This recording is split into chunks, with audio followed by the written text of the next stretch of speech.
সপরিবারে বিয়ে বাড়ি গিয়েছিলেন ভিন রাজ্যে, কিন্তু বিয়ে বাড়ি থেকে আর বাড়ি ফেরা হলো না, বরং পথ দুর্ঘটনায় বেঘোরে হারালেন 4 জন প্রাণ। আহত অবস্থায় হাসপাতালে ভর্তি আরও 6 জন। তাদের অবস্থা আশঙ্কাজনক বলে জানা যাচ্ছে। দুর্ঘটনাগ্রস্ত বাগানের বাসিন্দারা। উত্তরপ্রদেশে একটি বিয়েবাড়িতে যোগ দিতে রওনা দেন 10 জনের একটি দল। বিয়েবাড়ি মিটলে বৃহস্পতিবার কলকাতার উদ্দেশ্যে রওনা দেন সকলেই। সেই মতো একটি বোলেরো গাড়িতে চেপে সড়ক পথে বেরিয়ে পড়েন, কিন্তু সেই গাড়ি পথে দুর্ঘটনাগ্রস্ত হয়। উত্তরপ্রদেশের চান্দৌলিতে একটি লরির সঙ্গে ধাক্কা লাগে গাড়িটির, আর এতেই দুর্ঘটনাস্থলে মৃত্যু হয় 4 জনের। নিহত 4 জন একই পরিবারের সদস্য বলে জানা গিয়েছে।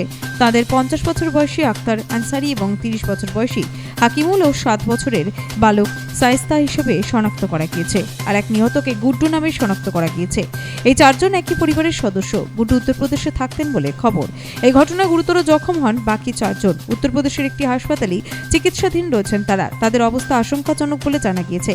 আর সেই খবর এসে পৌঁছতেই শোকের ছায়া এলাকায়। আহতদের দ্রুত আরোগ্য কামনা করছেন সকলেই। Bureau report, Nobel Bangla.